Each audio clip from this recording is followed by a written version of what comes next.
नमस्कार विद्यार्थी मित्रांनो. लास्ट लेक्चरला आपण trading account, profit and loss account आणि बॅलन्स शीटला कोणते कोणते आयटम्स रेकॉर्ड केले जातात हे आपण पाहिलं. जे काही अकाउंट्स ट्रेडिंग अकाउंटला जातात त्यांची नावं तुम्हाला माहिती आहेत. प्रॉफिट अँड लॉसला जाणारे अकाउंट्स त्यांची नावं माहिती आहेत. बॅलन्स शीटला जाणारे अकाउंट्स त्यांची देखील नावं माहीत आहेत. ते पोस्टिंग आहे, ते फिक्स्ड आहे, त्याच्यामध्ये कोणताही बदल होणार नाहीये.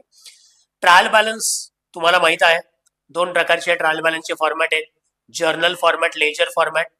ट्रायल बॅलन्सचा प्रिन्सिपल देखील तुम्हाला माहित आहे. आज आपण ट्रेडिंग अकाउंट क्लोज कसा केला जाईल, प्रॉफिट अँड लॉस क्लोज कसा केला जाईल या संदर्भामध्ये आपण पाहणार आहोत. ठीक आहे, पहिला आपण ट्रेडिंग अकाउंट कसा क्लोज करायचा त्यासाठी एक एक्झाम्पल क्रिएट करतो. पहा, ट्रेडिंग अकाउंटच्या डेबिट साईडला दोन एंट्रीज पास आहेत किंवा तीन एंट्रीज पास आहेत. ठीक आहे, एक एंट्री आहे 30,000, नंतर 20,000, नंतर 50,000. ओके, क्रेडिट साईडला दोन एंट्रीज म्हणा, पोस्टिंग म्हणा, काय फरक नाही पडणार आहे. तर दोन पोस्टिंग आहे. एकाची अमाऊंट आहे 2 लाख, नंतर आहे 30,000. ओके, आता एक सिंपल आहे, कोणताही अकाउंट क्लोज करण्यासाठी आपल्याला त्याच्या दोनही बाजूंची टोटल सेपरेट पाहिजे. जसं की पहा, इथे ट्रेडिंग अकाउंटच्या डेबिट साईडची टोटल मी करतोय, ती टोटल आहे 1 लाख रुपीज, आणि क्रेडिटची टोटल जी आहे ती आहे 2,30,000. ठीक आहे, आता एक सिंपल गोष्ट आहे, income is more than expenses. बघा ना, इन्कम साइड मोठी आहे रकमेनं. Income is more than expenses. Income is more than expenses, तिथे आपल्याला सरळ प्रॉफिट होणार आहे. ओके, ज्या वेळेला क्रेडिट बाजू मोठी असेल त्यावेळेला क्रेडिट बॅलन्स, जी बाजू रकमेनं मोठी तो balance. Trading account shows a credit balance. Trading account कोणता बॅलन्स शो करतोय? Credit balance. इन्कम साइड मोठी आहे, एक्सपेन्सेस लहान आहे, म्हणून क्रेडिट बॅलन्स आहे आणि तो आपल्याला प्रॉफिट शो करणार. मग कसं क्लोज करायचं पहा, माहिती आहे तुम्हाला, यापूर्वी पण अकाउंट क्लोज केलेले आहेत. जी बाजू रकमेनं मोठी त्या बाजूला पहिले जायचं. मी जाणार आहे ट्रेडिंग अकाउंटच्या क्रेडिट साईडला. इथे लिहिणारी अमाऊंट 2,30,000. पहिले ट्रेडिंग अकाउंटच्या क्रेडिट साईडलाच का लिहिलं? Because of credit balance. जी बाजू रकमेनं मोठी तो बॅलन्स, क्रेडिट बॅलन्स आहे म्हणून क्रेडिटला लिहिलं. तेच रिपीट केलं डेबिटला, 2,30,000. आम्ही इथे आकडे लिहितोय. इथे पहिल्यांदा टोटल लिहिली, नंतर इकडे रिपीट केली सेकंड टाइम. क्लिअर? आता हे तुम्ही लिहायचं नाही, मी फक्त दाखवतोय. 2,30,000 मधनं हे डेबिटचे 1 लाख रुपीज डिडक्ट करा. क्रेडिटच्या 2,30,000 मधनं डेबिटचे डिडक्ट करा. आन्सर येतोय 1,30,000. आन्सर काय आलंय? 1,30,000. याला नाव द्यायचे gross profit. Gross profit carried down. Clear आहात? कसा ग्रॉस प्रॉफिट काढलाय कळलंय? परत एकदा ऐका. आपण सेपरेट टोटल केली, डेबिट साईडची टोटल केली, क्रेडिट साईडची टोटल केली, सेपरेट केली. वर लिहायची नाहीये, मी फक्त आता तिथे दाखवलंय. ठीक आहे, क्रेडिट साईड मोठी होती म्हणून क्रेडिटला पहिल्यांदा टोटल लिहिली, तीच डेबिटला रिपीट केली. वरचे वजा जाता आपला आन्सर आलं 1,30,000. Income is more than expenses म्हणून आपल्याला आलाय ग्रॉस प्रॉफिट. आता हा ग्रॉस प्रॉफिट काय केला जातो? तर लक्षात ठेवायचंय, gross profit is transferred to the credit side of profit and loss account. हा जो आलेला ग्रॉस प्रॉफिट आहे ना मित्रांनो, हा जो आलेला ग्रॉस प्रॉफिट आहे ना, तो अपोजिट साइडला रेषेच्या खाली, म्हणजे अपोजिट साइड कोणाची? ट्रेडिंग अकाउंटच्या क्रेडिटला जाईल आणि तिथे लिहायचंय by balance brought down. Sorry, by gross profit brought down. काय लिहिणार आहात? By gross profit brought down. 1,30,000. Clear आहात? ठीक आहे. परत एकदा पाहूया. क्रेडिट साईडची टोटल होती 2,30,000, डेबिटची होती 1,00,000. Income is more than expenses झालं आणि म्हणून तिथे आपल्याला आला ग्रॉस प्रॉफिट. आलेला ग्रॉस प्रॉफिट, हा जो ग्रॉस प्रॉफिट आपला आला होता तो आपण क्रेडिटेड टू काय केलंय, प्रॉफिट अँड लॉस अकाउंट केलं, तो ट्रान्सफर करावा लागतो. ठीक आहे. आता सेकंड सिच्युएशन आपण पाहूया.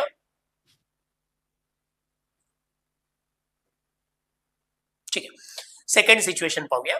पहा आता पाहणो, मी डेबिट साईडची अजून एक एंट्री डेबिट साईडला वाढवतोय. समजा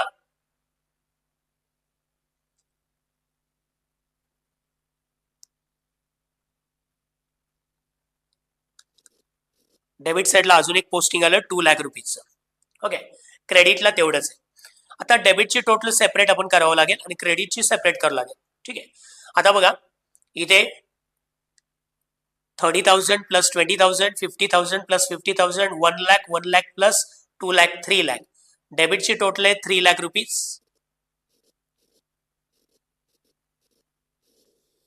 ठीक आहे. क्रेडिटची टोटल आहे 2,30,000. क्लिअर?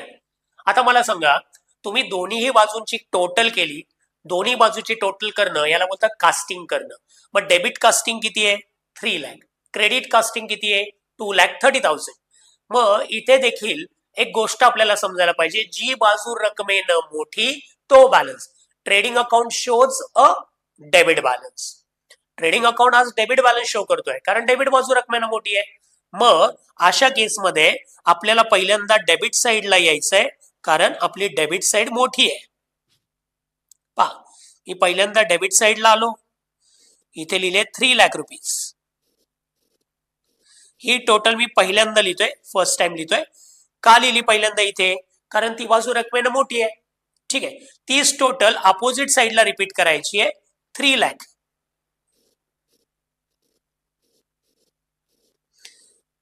दुसऱ्यांदा अमाऊंट इथे लिहिली. ठीक आहे. पहिली इथं लिहिली, नंतर तीच इकडे रिपीट केली. आता 3,00,000 मायनस 2,30,000. 3,00,000 मायनस 2,30,000.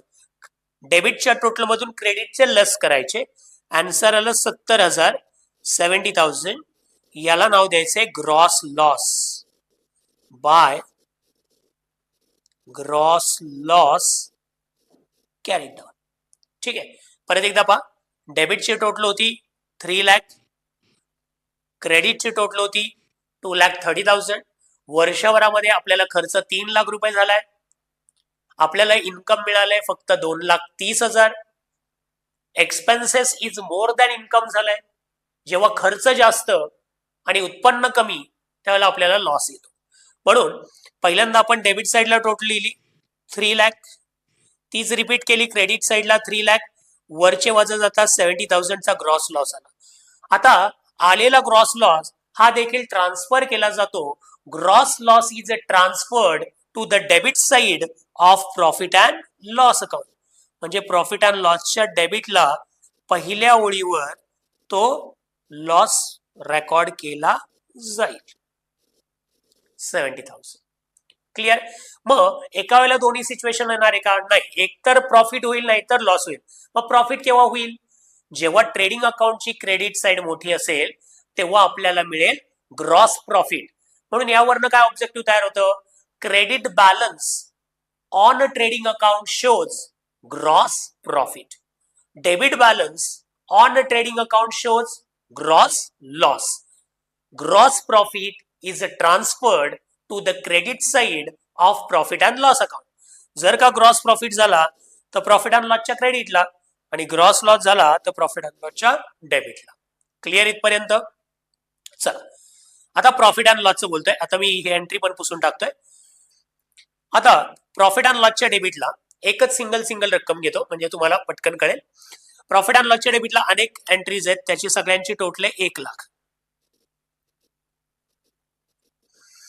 आणि इकडे रक्कम आहे 1,60,000. ओके.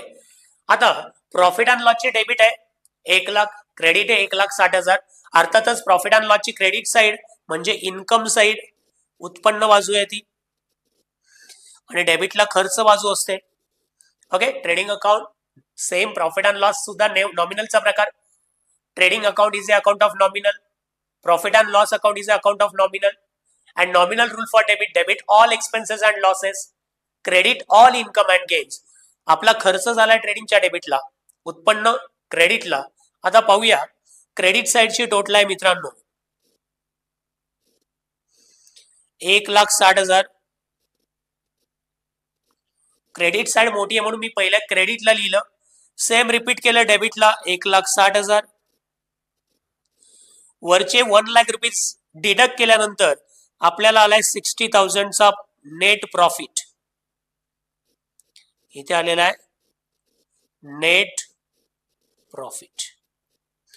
आता एक गोष्ट कधी विसरायची नाहीये, आलेला नेट प्रॉफिट हा पार्टनरचा आहे. ठीक आहे, मी परत एकदा इथं थोडं वरती घेतोय.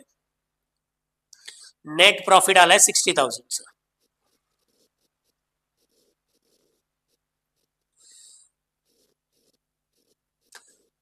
सोल ट्रेडरच्या केसमध्ये काय व्हायचं, आलेला नेट प्रॉफिट हा संपूर्णच्या संपूर्ण त्या सोल ट्रेडरला, त्या प्रोप्रायटरला मिळायचा आणि त्याच्या भांडवलात काय व्हायची मित्रांनो, वाढ व्हायची. बरोबर. पण इथे बिझनेसच पार्टनरशिप आहे. ह्या पार्टनरशिप मध्ये जे काही पार्टनर इन्व्हॉल्व आहेत त्या पार्टनरला तो डिस्ट्रीब्यूट केला जातो. म्हणून इथे आलेला प्रॉफिट, समजा आपले पार्टनर अजय विजय आहेत, अजय विजय आहे आणि त्यांचा प्रॉफिट शेअरिंग इक्वली असेल तर अजयला प्रॉफिट जाईल 30,000, विजयला प्रॉफिट जाईल 30,000. क्लिअर आहे. म्हणजे इथे आपल्याला प्रॉफिट आल्यानंतर डिस्ट्रीब्यूट करायचा. अनेक विद्यार्थी ग्रॉस प्रॉफिट किंवा ग्रॉस लॉस पार्टनर मध्ये डिस्ट्रीब्यूट करतात, तिथे फार मिस्टेक होते. ग्रॉस प्रॉफिट डिस्ट्रीब्यूट केला जात नाही, तो ट्रान्सफर केला जातो प्रॉफिट अँड लॉसला. आणि प्रॉफिट अँड लॉसला आलेला ग्रॉस नेट प्रॉफिट हा मात्र डिस्ट्रीब्यूट केला जातो, जसं की आता आपण अजय आणि विजयला केलेला आहे. ओके, समजलंय. मग हा आलेला प्रॉफिट कॅपिटल अकाउंटच्या क्रेडिटला जर फ्लक्च्युएटिंग कॅपिटल मेथड असेल तर, आणि करंट अकाउंटच्या क्रेडिटला जर फिक्स्ड कॅपिटल मेथड असेल तर. आणि म्हणून मेथड्स ऑफ कॅपिटल देखील इथं महत्वाचे आहेत, की जे आपण इंट्रोडक्शन टू पार्टनरशिप या टॉपिक मध्ये शिकलो. ठीक आहे. आता आपण पाहूया नेट लॉस कसा येऊ शकतो. ठीक आहे, डेबिटला अमाऊंट आहे समजा 1 लाख, क्रेडिटला अमाऊंट आहे 80,000. वर्षभरामध्ये आपल्याला खर्च 1 लाख रुपयाचा झालेला आहे आणि आपल्याला इन्कम मिळालेलं आहे 80,000चे. एक्सपेन्सेस जास्त आहे, इन्कम कमी आहे. एक्सपेन्सेस जास्त आहे, इन्कम कमी आहे. मग आपल्याला अर्थातच मित्रांनो काय होणार आहे, लॉस होणार आहे. पहिल्यांदा त्याच बाजूकडे चला, जी बाजू रकमेनं मोठी आहे. आपल्याला सरळ कळलंय डेबिट साइड मोठी आहे, excess of debit over credit आहे. ठीक आहे, डेबिट बॅलन्स आहे, डेबिट बाजूला यायचं 1 लाख. तेच अपोजिट साइडला रिपीट केलं 1 लाख, त्यातनं 80,000 लेस केले, डिडक्ट केले. आपल्या बिझनेसला इथे आलाय नेट लॉस, की जो आलाय मित्रांनो 20,000चा. मग आलेला नेट लॉस हा देखील आपल्याला पार्टनर मध्ये डिस्ट्रीब्यूट करायचा आहे, अजय आणि विजय मध्ये. अजयला इक्वली समजा असेल 10,000, विजयला 10,000. जर त्यांचा प्रॉफिट शेअरिंग दिला तर प्रॉफिट शेअरिंग प्रमाणे. क्लिअर. मग आता हा आलेला नेट लॉस आहे, हा जाईल कॅपिटल अकाउंटच्या डेबिटला जर फ्लक्च्युएटिंग कॅपिटल मेथड असेल तर, आणि करंट अकाउंटच्या डेबिटला फिक्स्ड कॅपिटल मेथड असेल तर. ओके, अशा प्रकारे ट्रेडिंग अकाउंट आणि profit and loss account close करायचा. आता हा आपण जेवढेही प्रॅक्टिकली प्रॉब्लेम पाहणार आहोत तेवढ्या वेळा क्लोज करणार आहोत, त्यामुळे फार काही डिफिकल्ट आहे, फार काही अवघड आहे असं अजिबात नाहीये. मग आपण आता ट्रेडिंग अकाउंट बद्दल इन्फॉर्मेशन लिहिणार आहोत. तत्पूर्वी परत एकदा ऐका, ट्रेडिंग अकाउंट हा स्वतः कोणत्या अकाउंटचा प्रकार आहे, nominal. Okay, trading account is a nominal account. का प्रिपेअर्ड केला जातो मित्रांनो तो, trading account is prepared to find out gross profit और gross loss of the business. Okay, मग ट्रेडिंग अकाउंट किती बाजूंमध्ये डिवाइड झालाय बघा ना. इथे जर तुम्ही नीट पाहिलं तर ही जी पहिली बाजू आहे, ही पहिली बाजू म्हणजे डेबिट साइड इथपर्यंत आहे. पर्टिक्युलर अमाऊंट ही इथपर्यंत जी आहे ती आहे आपली डेबिट साइड. बरोबर. ही अर्धी बाजू म्हणजे लेफ्ट हँड साइड जी आहे आपली ते डेबिट साइड आहे. Okay, trading account is divided into 2 sides. the left hand side is called debit side and the right hand side is called credit side. पहा, ही जी उरलेली राईट हँड साइड आहे ही आपल्या अकाउंटची कोणती बाजू आहे? क्रेडिट बाजू आहे. ओके, म्हणून ट्रेडिंग अकाउंट बद्दल आता काय काय बोललोय बघा. Trading account is a nominal account. Trading account is a prepared to find out gross profit or gross loss of the business. This account is divided into two sides. The left hand side is called debit side and the right hand side is called credit side. मग debit साइडला आपण काय record करतो रे मित्रांनो? आपले खर्च. पण trading account हा फॅक्टरीचा अकाउंट आहे, माहितीये ना सगळ्यांना. मग प्रोडक्टिव्ह एक्सपेन्सेस ट्रेडिंग अकाउंटच्या डेबिटला, डायरेक्ट एक्सपेन्सेस ट्रेडिंग अकाउंटच्या डेबिटला, फॅक्टरीचे एक्सपेन्सेस ट्रेडिंग अकाउंटच्या डेबिटला, बिफोर प्रोडक्शन एक्सपेन्सेस ट्रेडिंग अकाउंटच्या डेबिटला. हे आपण बोललोय. पण सगळी नावं न वापरता अकाउंटच्या बुक्स मध्ये मॅक्झिमम वेळा शब्द रिपीट केलाय कोणता? Direct expenses. म्हणून ऑब्जेक्टिव्ह मध्ये जेव्हा जेव्हा हा शब्द येईल, उदाहरणार्थ all dash dash expenses are debited to trading account, का ऑब्जेक्टिव्ह येईल? All dash dash expenses are debited to trading account. तर त्यावेळेला आपल्याला कोणतं लिहिणं गरजेचं आहे मित्रांनो? डायरेक्ट हा शब्द लिहिणं गरजेचं आहे. All direct expenses, all direct expenses are debited to trading account. परत एकदा क्लिअर करतोय. ट्रेडिंग अकाउंटची जी लेफ्ट हँड साइड आहे ती डेबिट साइड आहे. ओके, आणि त्या डेबिट बद्दल काय वाक्य आहे? ट्रेडिंग अकाउंटच्या डेबिटला कोणते खर्च लिहिले जातात? तर आपला स्टँडर्ड वर्ड कोणता वापरायचा? Direct expenses.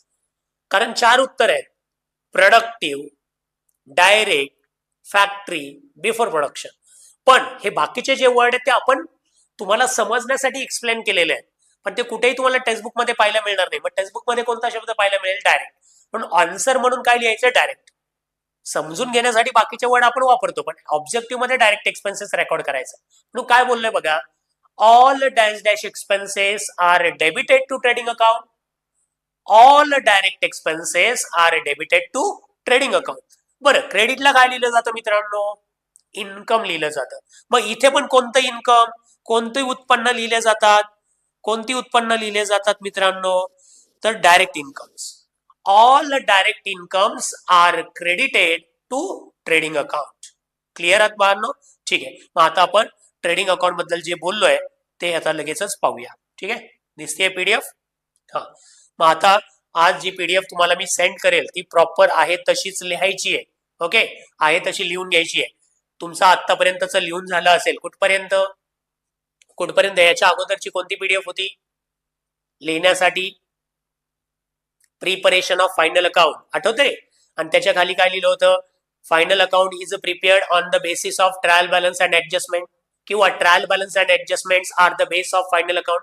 ते लिहिल्यानंतर लगेचच त्याच्यानंतर final account includes trading account, profit and loss account and balance sheet. त्यातला नंबर 1 टाकायचा, म्हणजे तिथंच कंटिन्यू करायचं. ओके, पहा काय लिहिले वाचा. Trading account is a nominal account. Objective वाक्य 100% येणार. Trading account is a dash dash account. Trading account is a nominal account. Trading account is prepared to find out gross profit और gross loss of the business. Trading account का बनवला जातो? To find out gross profit और gross loss of the business. ह्या अकाउंटला बाजू किती आहेत? तर धिस अकाउंट किंवा trading account is divided into 2 sides. The left hand side is called debit side and the right hand side is called credit side. हे आपण पाहिलंय, मगाशी मी एक्सप्लेन केलं. आता अकाउंटची पहिली बाजू आहे डेबिट साइड. डेबिट साइडला तुम्ही खर्च बाजू देखील म्हणू शकता. ओके, मग काय लिहिले वाचा बरं तिथे? काय लिहिलं डेबिट साइड बद्दल? All direct expenses are debited to trading account. मगाशी मी बोललोय तेच आहे, इथं वेगळं काही नाही. All direct expenses are debited to trading account. मग कोणत्या प्रकारच्या डायरेक्ट एक्सपेन्सेस? 2-3 एक्झाम्पल मी घेतलेले आहेत. For example, purchases, wedges, motive power, carriage inward etcetera. मग हे काही 4च जातात का? Purchases, wedges, carriage inward, motive power, एवढे 4च जातात का? नाही, अनेक खर्च आहेत. फक्त हे एक्झाम्पल बेसवर मी 2-3 लिहून घेतले आहेत. All direct expenses are debited to trading account. Credit side बद्दल काय लिहिलंय? All direct incomes are credited to trading account. All direct incomes are credited to trading account. आता खरं तर ट्रायल बॅलन्स पासून एकच आयटम जातो, त्याचं नाव आहे सेल्स, आणि बाकीचे जातात ऍडजस्टमेंट पासून. खरं तर मी एकही ऍडजस्टमेंट अजून एक्सप्लेन केलेलं नाहीये. मी ट्रायल बॅलन्स बद्दल एक्सप्लेन केलंय आणि त्याच्यानंतर फॉर्मॅटिंग पाहतोय आणि मग शेवटी काय घेणार आहोत? ऍडजस्टमेंट, आणि मग चालू होतील आपले practically problem. Okay. All direct incomes are credited to trading account. For example sales, closing stock, goods destroyed by fire, goods distributed as free sample. आता या बाकीच्या गोष्टी तुम्हाला कधी कळतील? जेव्हा आपण प्रॅक्टिकली काय पाहू? ऍडजस्टमेंट पाहू. बरं, आता ग्रॉस प्रॉफिट. ट्रेडिंग अकाउंट का बनवायचं? तर to find out gross profit और ग्रॉस लॉस. मग ग्रॉस प्रॉफिट केव्हा येईल रे बांधनो? बघा, मी इथे छोटा अकाउंट बनवतो. हा आहे ट्रेडिंग अकाउंट, ही आहे डेबिट साइड, ही आहे क्रेडिट साइड. मग ग्रॉस प्रॉफिट केव्हा येईल? जेव्हा क्रेडिट बाजू म्हणजे इन्कम बाजू मोठी असेल, उत्पन्न बाजू मोठी असेल. बरोबर. म्हणजे ट्रेडिंग अकाउंटची क्रेडिट बाजू जेव्हा जेव्हा मोठी येईल तेव्हा trading account gross profit show करेल. कळलं? ठीक आहे. मग काय लिहिलंय बघा, ग्रॉस प्रॉफिट केव्हा येईल? If credit side total of trading account. कोणाबद्दल बोललेत? क्रेडिट साइडच्या टोटल बद्दल बोललेत. Okay. If credit side total of trading account is more than total of debit side. If credit side total of trading account is more than total of debit side, then trading account shows credit balance, that is gross profit of the business. Trading अकाउंटची जेव्हा credit बाजू ही debit बाजूपेक्षा मोठी येईल तेव्हा credit balance show होतो, आणि credit balance काय दाखवतो? Gross profit. This gross profit is transferred to the credit side of profit and loss account. जो काही आपला ग्रॉस प्रॉफिट आलेला आहे तो मात्र कुठे रेकॉर्ड केला जातो मित्रांनो? ट्रेडिंग अकाउंटच्या ट्रेडिंग अकाउंटला जो आलेला ग्रॉस प्रॉफिट आहे तो प्रॉफिट अँड लॉसच्या क्रेडिट साइडला रेकॉर्ड होतो. कुठे रेकॉर्ड होतो? प्रॉफिट अँड लॉसच्या क्रेडिटला. मग अशीच एक 5 मिनिटापूर्वी तो पॉईंट क्लिअर केलेला आहे. ओके. आता ग्रॉस लॉस केव्हा येईल? जेव्हा डेबिट बाजू म्हणजे कोणती बाजू रे बांधलो? ट्रेडिंग अकाउंटची डेबिट बाजू म्हणजे खर्च बाजू, एक्सपेन्सेस साइड ही जास्त असेल. डेबिट बाजू मोठी, क्रेडिट बाजू कमी, अर्थातच लॉस येणार आहे. काय लिहिलंय वाचा? काय लिहिलंय? अरे वाचताय ना, स्क्रीनवर दिसतंय ना तुम्हाला? ठीक आहे. Gross loss. If debit side total of trading account is more than total of credit side. If debit side total of trading account is more than total of credit side, then trading account shows debit balance, that is gross loss of the business. Gross loss येण्यासाठी कोणती बाजू मोठी पाहिजे? Trading अकाउंटची debit बाजू मोठी पाहिजे. Gross profit येण्यासाठी कोणती बाजू मोठी पाहिजे? क्रेडिट बाजू मोठी पाहिजे. ठीक आहे. मग काय लिहिलंय पुढे वाचा? Gross loss is transferred to the debit side of profit and loss account. Gross loss कुठे रेकॉर्ड केला जातो मित्रांनो? प्रॉफिट अँड लॉस अकाउंटच्या डेबिट साइडला. ओके. हे व्यवस्थितरित्या आज जी पीडीएफ मी माझ्याकडनं पाठवली जाईल ते व्यवस्थितरित्या लिहून घ्यायचं. ठीक आहे. ठीक आहे. ग्रॉस प्रॉफिट, ग्रॉस लॉस याबद्दल इन्फॉर्मेशन तुम्हाला कळलेली आहे. आता आपण पाहणार आहोत ट्रेडिंग अकाउंटचा फॉर्मॅट. सेपरेट स्वतंत्र पानावरती तुम्हाला तयार करायचं आहे. ठीक आहे. पहा, सगळ्यात वरती in the books of partnership firm असं नाव असेल. आता पार्टनरशिप फर्म जर का एखाद्या पार्टनरशिप फर्मला स्पेसिफिक नाव मेन्शन केलं असेल तर ते नाव तुम्हाला लिहावं लागेल. पण आता हा फॉर्मॅट आहे. मिडलला नेहमी trading account for the year ended. मी आता डेट लिहिली आहे 31 मार्च 2026, पण तीच डेट इथे येईल जी ट्रायल बॅलन्स मध्ये दिलेली आहे किंवा ट्रायल बॅलन्सच्या खाली दिलेली आहे. ओके. पहिल्यांदा आपण डेबिट साइडचे आयटम्स पाहूया. ट्रेडिंग अकाउंटच्या डेबिट साइडला पहिली ओळ ही रिझर्व आहे. कोणासाठी? Opening stock. तो तुमच्या ट्रायल बॅलन्सच्या पहिल्या ओळीवर असू द्या, दुसऱ्या ओळीवर असू द्या किंवा शेवटच्या ओळीवर असू द्या, तो लिहिताना नेहमी ट्रेडिंग अकाउंटच्या डेबिटला फर्स्ट लाईनला लिहिला जाईल. ओके. सेकंड, सेकंड परचेसेस, ही देखील रिझर्व्ह लाईन आहे. सेकंड आहे परचेसेस. परचेसची रक्कम इनरला तेव्हा लिहायची आहे जेव्हा त्याच्यावर परचेस रिटर्न नावाचा आयटम दिला जाईल किंवा एखादी ऍडजस्टमेंट दिली जाईल. पहा, परचेसेस मधनं लेस केला जातो परचेस रिटर्न किंवा रिटर्न आउटवर्ड त्याला म्हटलं जातं. तो डिडक्ट होतो आणि त्याची अमाऊंट आउटरला लिहिली जाते. ठीक आहे, हा रिटर्न डिडक्ट होईल, त्याची अमाऊंट इथे आउटरला येईल. क्लिअर. त्यानंतर पुढे आहे वेजेस. तुम्हाला माहितीच आहे वेजेस. जर एखाद्या आयटमवर ऍडजस्टमेंट असेल तर त्याला इनरला लिहायचंय, नसेल तर आउटरला लिहायचंय. वेजेस बद्दल आपण खूप ऐकलंय, बरोबर. शारीरिक कष्ट करणाऱ्या लोकांना दिली जातं वेजेस, की जे शारीरिक कष्टाची कामं फॅक्टरीमध्ये चालतात, आणि म्हणून वेजेस नेहमी कुठे जातं, ट्रेडिंग अकाउंटच्या डेबिटला. त्यावर जास्त वेळा ऍडजस्टमेंट येणारी आउटस्टँडिंग नावाची, आउटस्टँडिंग ऍड होतं. आता ही ऍडजस्टमेंट आहे खरं तर, ते तुम्हाला ऍडजस्टमेंट मध्ये पुढे जाऊन क्लिअर होणार आहे. ऍड केल्यानंतर आउटरला त्याची रक्कम येऊन जाईल. मग वेजेसशी रिलेटेड असणारे आयटम त्याच्या खालीच मुद्दाम मी घेतलेले आहेत, की जेणेकरून लक्षात राहायला सोपं जातं. वेजेस जातं ट्रेडिंग अकाउंटच्या डेबिटला. अजून काय जातं, वेजेस अँड सॅलरी. बरोबर, पहिलं नाव वेजेस असल्यामुळे त्याला आपण ट्रेडिंग अकाउंटच्या डेबिटला घेतो, वेजेस अँड सॅलरीला. परत वर्क्स मॅनेजर सॅलरी, तो आयटम देखील ट्रेडिंग अकाउंटच्या डेबिटलाच जातो. वर्क्स मॅनेजर सॅलरी आणि प्रोडक्टिव्ह वेजेस मित्रांनो, ते देखील ट्रेडिंग अकाउंटच्या डेबिट साइडला रेकॉर्ड केलं जातं. पुढे कॅरेज इनवर्ड. आठवतंय, पुण्यावरनं आपल्या जुन्नरला माल आणण्यासाठी जी वाहतुकीचं भाडं दिलं त्याला आपण कॅरेज इनवर्ड बोललो, कारण त्यात रॉ मटेरियल होता.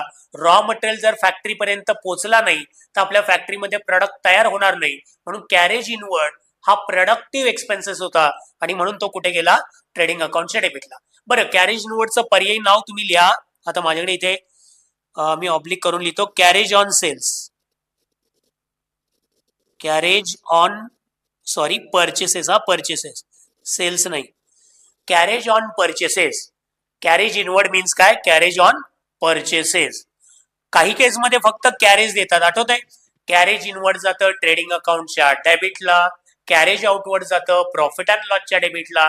कॅरेजचा प्रकार सांगितला नसेल तर त्याला मनाने इनवर्ड समजून ट्रेडिंग अकाउंटच्या डेबिटला रेकॉर्ड करायचं. कॅरेज सारखंच फ्रेट आहे. फ्रेट इनवर्ड ट्रेडिंग अकाउंटच्या डेबिटला, freight outward profit and loss अकाउंटच्या डेबिटला, आणि जर का फक्त फ्रेट दिलं असेल तर मात्र ट्रेडिंग अकाउंटच्या डेबिटला. ओके, परत एकदा पहा, कॅरेज इनवर्ड ट्रेडिंग अकाउंटच्या डेबिटला, कॅरेज आउटवर्ड प्रॉफिट अँड लॉसच्या डेबिटला, ओनली कॅरेज ट्रेडिंग अकाउंटच्या डेबिटला. जसं कॅरेजचं आहे तसंच फ्रेटचं देखील, कॅरेज फ्रेट सेमच आहे.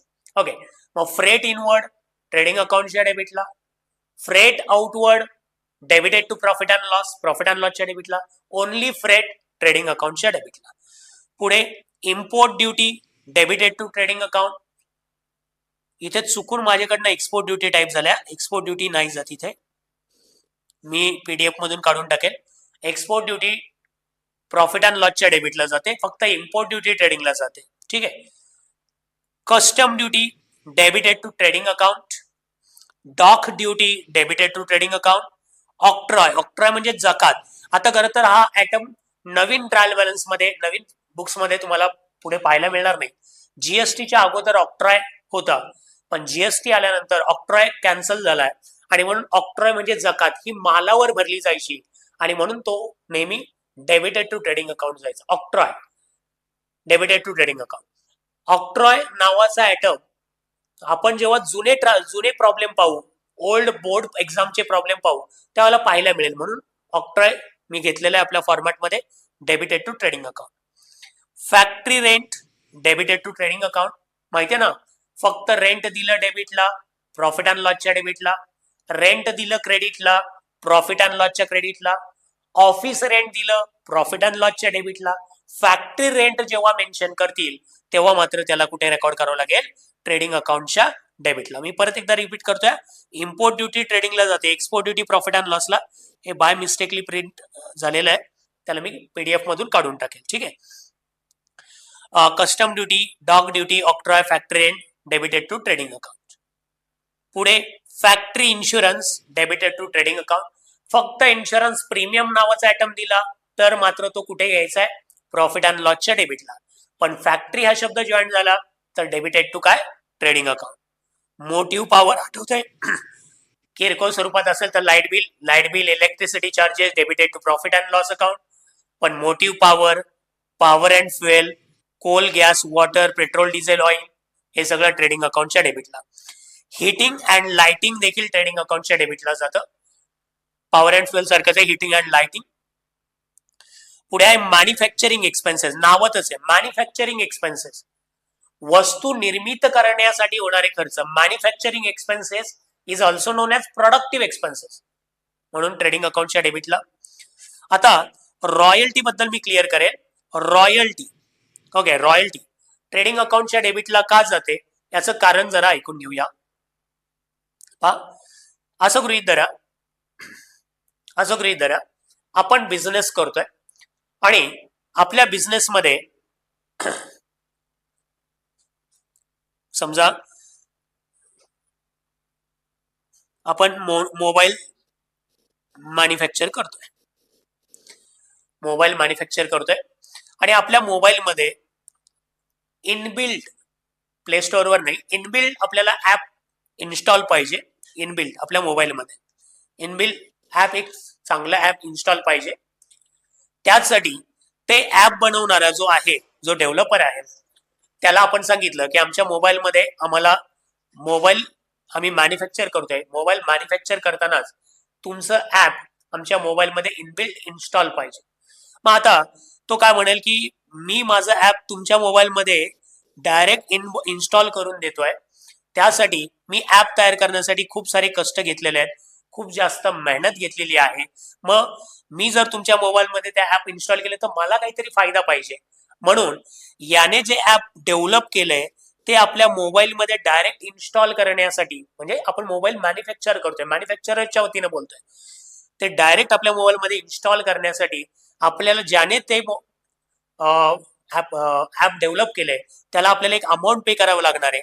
ती जर अमाऊंट आपण पे केली नाही तर ते आपल्या मोबाईलमध्ये इन्स्टॉल होणार नाही आणि कदाचित ते ऍप जर मोबाईलमध्ये नसेल तर मोबाईल रन होणार नाही किंवा त्याच्यामध्ये जे काही सॉफ्टवेअर असेल ते रन होणार नाही आणि मोबाईलचा काही उपयोगच होणार नाही. आणि म्हणून आपण त्या डेव्हलपरला, त्या मॅन्युफॅक्चर किंवा त्या संशोधकाला एक अमाऊंट पे केली पाहिजे. त्याला आपण काय म्हणायचंय, रॉयल्टी. आणि म्हणून रॉयल्टी हा मॅन्युफॅक्चररचा खर्च आहे. मग आपण मॅन्युफॅक्चरर आहोत, आपण त्या सायंटिस्टला किंवा आपण त्या डेव्हलपरला काय करतोय, अमाऊंट पे करतोय आणि ती अमाऊंट रॉयल्टी आहे. जर त्याला रॉयल्टी दिली नाही तर तो आपल्याला प्रोडक्शन करू देणार नाही. ओके, आणि म्हणून तो प्रोडक्टिव्ह एक्सपेन्सेस आहे. दुसरं एक एक्झाम्पल सांगतो, ठीक आहे. असं गृहीत धरा आपण पब्लिशर आहोत. आपण कोण आहोत, पब्लिशर पुस्तकांचं प्रिंटिंग करतो. एक लेखक आहे, खूप चांगलं पुस्तक लिहिलेलं आहे. इतकं चांगलं पुस्तक आहे की ज्या दिवशी ते छापलं जाईल त्या दिवशी मार्केटमध्ये सगळी लोक खरेदी करायला तयार होईल. मग आता लेखक काय स्वतःच्या छापखाना टाकेल का, नाही, छापखाना आपला आहे, आपण पब्लिशर आहोत. मग त्या लेखकाबरोबर आपण अग्रीमेंट करतो. त्या लेखकाला असं सांगतो आम्ही तुमची पुस्तकं छापतो, मार्केटमध्ये विकतो आणि विकून जो काही पैसा येईल त्यातली एक सर्टेन अमाऊंट आम्ही तुम्हाला पे करतो. मग लेखक सांगतो फक्त 1000च प्रती तुम्ही छापा आणि विका. मग जेवढ्या आपल्याला त्याने अधिकार दिलाय तेवढ्याच प्रती आपण प्रिंट करायच्या आणि मार्केटमध्ये विकायच्या. जर लेखकाने 1000 सांगितलं तर एक सुद्धा जास्त पुस्तक प्रिंट करण्याचा अधिकार आपल्याला नाहीये. मग जर आपल्या कारखान्यामध्ये किंवा आपल्या प्रिंटिंग प्रेसमध्ये जर ती पुस्तकं छापायची असतील तर त्या लेखकाला रॉयल्टी पे करावी लागेल. रॉयल्टी पे केली नाही तर तो प्रोडक्ट आपल्याला तयार करू देणार नाही, ते पुस्तक मॅन्युफॅक्चर करू देणार नाही. आणि म्हणून पब्लिशरने जी अमाऊंट लेखकाला पे केली आहे त्याला काय बोललं जाईल, रॉयल्टी बोललं जाईल. आणि म्हणून मित्रांनो, रॉयल्टी हा एक डायरेक्ट एक्सपेन्सेस आहे आणि डेबिटेड टू काय जाईल, trading account. Royalty on production, त्याला म्हणूया रॉयल्टी ऑन प्रोडक्शन. ठीक आहे, रॉयल्टी जातं ट्रेडिंग अकाउंटच्या डेबिट साईडला. ठीक आहे, पुढे आहे प्रायमरी पॅकिंग चार्जेस. जेव्हा वस्तू तयार होत असते त्यावेळेला ती डायरेक्ट नॉर्मल म्हणजे नॉर्मल वातावरणात ठेवली जात नाही, त्याला कमीत कमी पॅकिंग केलं जातं. उदाहरणार्थ असं गृहीत धरा की शॅम्पूच्या ज्या पुड्या आहेत, शॅम्पूच्या पुड्या बघितल्या असतील, मग शॅम्पू हे लिक्विड फॉर्म मध्ये आहे. ते ज्या वेळेला तयार होतंय त्यावेळेला एकतर ते बॉटलमध्ये पॅक होतं किंवा प्लास्टिकच्या पॅकिंग मध्ये पॅक होतं. मग ते जे काही पॅकिंग पहिल्या स्टार्टिंगला होतं त्याला बोललं जातं प्रायमरी पॅकिंग. ओके, आणि प्रायमरी पॅकिंग नेहमी ट्रेडिंग अकाउंटच्या डेबिटला जातं. ओके, आता सेकंडरी पॅकिंग काय? समजा आपल्याला मालाची ऑर्डर आली, त्यांनी सांगितलं की आम्हाला 1000 शॅम्पूच्या बॉटल पाहिजे. मग आता 1000 शॅम्पूच्या बॉटल पाहिजे, मग आपण काय करतो? 10 बॉटलचा एक बॉक्स बनवतो किंवा 12 बॉटलचा एक बॉक्स तयार करतो. 12 बॉटलचा एक बॉक्स तयार करतो आणि त्या बॉक्समध्ये 12 बॉटल भरतो, बॉक्स पॅक करतो. म्हणजे जेव्हा विक्री करायची आहे तेव्हा आपण त्या कस्टमरला माल पाठवताना एका बॉक्समध्ये पॅक करून पाठवतो. म्हणजे विक्रीच्या वेळेला जे पॅकिंग होतं त्याला बोललं जातं सेकंडरी पॅकिंग. आणि सेकंडरी पॅकिंग मित्रांनो जातं प्रॉफिट अँड लॉसच्या डेबिटला. ओके, आणि पुढे आहे ट्रेड एक्सपेन्सेस. याच्याबद्दल डिटेलमध्ये सांगेल, कारण ट्रेड एक्सपेन्सेस हा ट्रेडिंगलाही जातो, प्रॉफिट अँड लॉसलाही जातो. तुम्ही इथे हवं तर फुल्ले मारा किंवा स्टार करून ठेवा किंवा हायलायटर करून ठेवा. ट्रेड एक्सपेन्सेस एक इम्पॉर्टंट आयटम आहे. अनेकांना वाटतं ट्रेड हा ट्रेडिंगलाच जातो, कारण नाव आहे ट्रेड. असं नाहीये, तो ट्रेडिंगलाही जाऊ शकतो, तो प्रॉफिट अँड लॉसलाही जाऊ शकतो. ठीक आहे, कळलंय? आता क्रेडिट साईडला येऊया. पहिलाच आयटम आहे सेल्स. सेल्स मधून लेस केलं जातं सेल्स रिटर्न, त्यालाच रिटर्न इनवर्ड म्हटलं जातं. बाकीच्या ज्या काही दिसत आहेत त्या ऍडजस्टमेंट आहे. ऍडजस्टमेंट चालू होतील तेव्हा क्लिअर कळेल. By goods destroyed by fire नावाची ऍडजस्टमेंट ट्रेडिंगच्या क्रेडिटला जाते. By goods stolen from godown or shop नावाची ऍडजस्टमेंट ट्रेडिंग अकाउंटच्या क्रेडिटला जाते. By goods distributed as free sample trading अकाउंटच्या क्रेडिटला जाते. By goods withdrawn by partner for personal use trading अकाउंटच्या क्रेडिटला जाते. क्लोजिंग स्टॉक ट्रेडिंग अकाउंटच्या क्रेडिटला जाते. आणि सिंपल गोष्ट सांगायची झाली तर ज्या ऍडजस्टमेंट गुड्सशी रिलेटेड आहे त्या सगळ्या कुठे जातात? ट्रेडिंग अकाउंटच्या क्रेडिट साईडला जातात. समजले बाळांनो? ट्रेडिंग अकाउंटच्या क्रेडिट साईडला कोणत्या गोष्टी जातात? कळलंय? ज्या ऍडजस्टमेंट गुड्स पासून तयार होतात त्या ट्रेडिंग अकाउंटच्या क्रेडिट साईडला रेकॉर्ड केल्या जातात. पाम जर क्रेडिट साईड मोठी असेल, इन्कम साईड मोठी असेल, तर इन्कम साईडची टोटल पहिल्यांदा इथं लिहिली जाईल, तीच इकडे रिपीट केली जाईल आणि आपल्याला येईल ग्रॉस प्रॉफिट. आता फॉर्मॅटमध्ये दोन्ही सिच्युएशन मी क्लिअर केलाय.